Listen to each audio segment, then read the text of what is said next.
Bonjour, bienvenue dans cette nouvelle vidéo où je vais vous présenter mon dernier tableur, mon dernier né. C'est un tableur qui m'a été demandé au départ pour les over-under. Mais forcément, en over-under n'ayant que deux possibilités, c'est un calcul mathématique qui peut s'appliquer à n'importe quel pronostic qui propose deux possibilités. C'est ainsi que dans l'exemple que je vous montre ici, avec des matchs tout à fait fictifs et des cotes tout à fait fictives, nous avons dans la première ligne un Paris Saint-Germain Olympique Lyon avec les deux équipes marques. Là aussi, il n'y a que deux possibilités, oui ou non. Un over pour le Real Madrid-Barça. Un match de tennis avec Nadal-Djokovic, où on parie sur le vainqueur. Là, il n'y a pas de match nul, donc il n'y a que deux possibilités.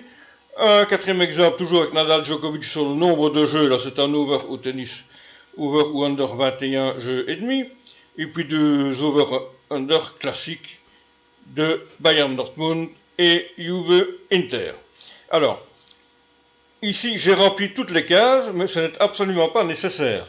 Si vous avez envie de ne jouer, de n'analyser que les possibilités que sur 5 matchs, eh bien, on va tout à fait supprimer ici le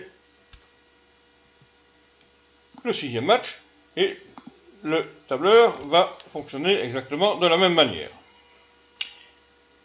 Comment va-t-il fonctionner?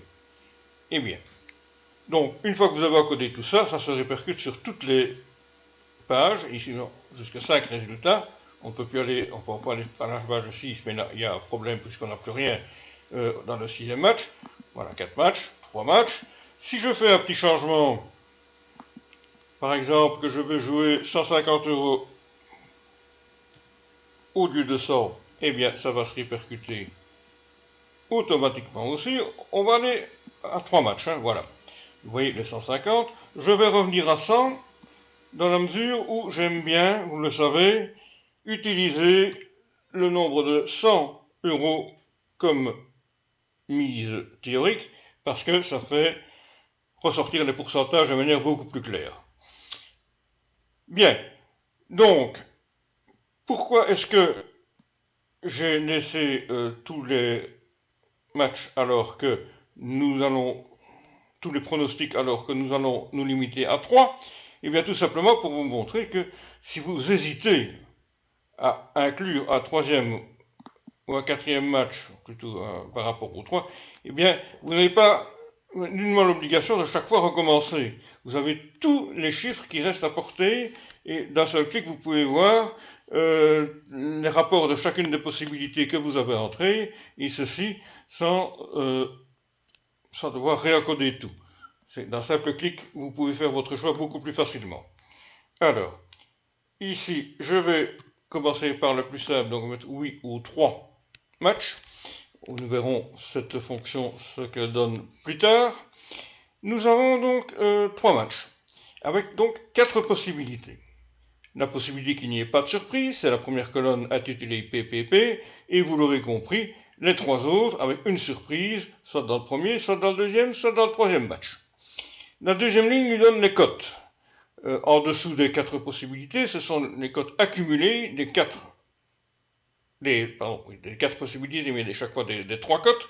Donc, la première colonne, nous allons prendre ça comme exemple, 6,83, c'est le résultat de 1,85 fois 1,80 fois 2,05. Bien. La première case de 1,74 nous donne le résultat, la cote globale des 4 cotes accumulées. Je ne sais pas si c'est très clair, mais si nous jouons sur les 4 cotes, eh bien, nous allons obtenir un gain de 74 €, donc qui correspond à la cote de 1,74. Cela en misant de la manière indiquée par le tableur, c'est-à-dire des mises de 25,56 €. Bon, ça c'est théorique, il est évident que dans la réalité, on va arrondir, bien entendu. 25,56 € pour la première possibilité. Je vous laisse lire les chiffres des deuxième, troisième et quatrième possibilités. Et chaque fois, en multipliant cette mise par la cote globale, eh bien, nous arrivons au même résultat. Voilà. Ça, c'est relativement simple. Maintenant, nous avons cette fonction de moduler. je vais partir de 0 partout, c'est plus cohérent, voilà. En modulant avec 0 dans la case jaune, en fait, nous couvrons la possibilité, ou les possibilités, on peut en couvrir une, deux ou trois.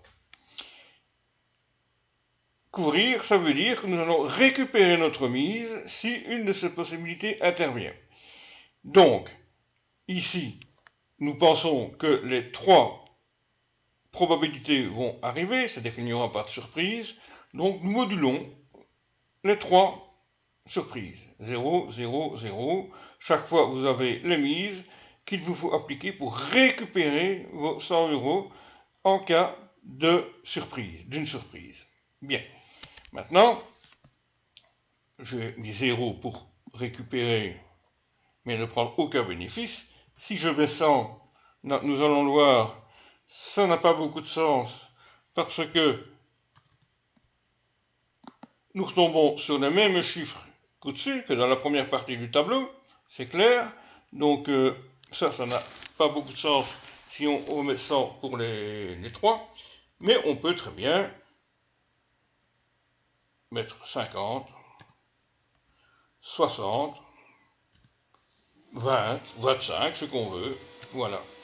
Et là, on obtient un résultat intermédiaire, c'est-à-dire qu'on a quand même un petit bénéfice sur chacune des surprises, et on a un bénéfice plus important sur la première possibilité, donc des trois résultats les plus probables, moins que si on avait mis 0 dans la case modulée pour chacune des trois surprises, mais plus que si on ne module pas du tout et qu'on garde les mises de la première partie du tableau.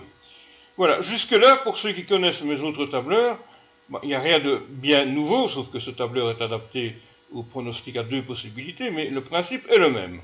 Par contre, j'ai rajouté cette fonction oui, oui, oui. Qu'est-ce que ça veut dire? Eh bien, ça veut dire que vous pouvez supprimer une des surprises. Je vais mettre non au troisième pronostic. Donc là, on va dire je suis absolument sûr que Nadal va gagner, donc je mets non. Donc je ne joue pas la quatrième possibilité. Vous voyez que dans la dernière colonne, PPS, c'est-à-dire surprise dans le troisième match, je mis 0. Donc je perds 100 € si jamais cette possibilité arrive. Alors ici, il n'y a plus du tout d'intérêt à mettre 0, 25 ou 100. Je vais modifier le montant et vous voyez que je mette 0, que je mette 25 ou que je mette 100. À partir du moment où j'ai décidé de ne pas jouer cette possibilité-là, eh bien, les chiffres restent les mêmes, c'est 0 partout. Voilà, donc ici, ça ne m'empêche pas évidemment de remettre un 0 ici. Si je veux couvrir les deux restantes, on retombe sur les chiffres de tout à l'heure, et je peux évidemment aussi remettre plus.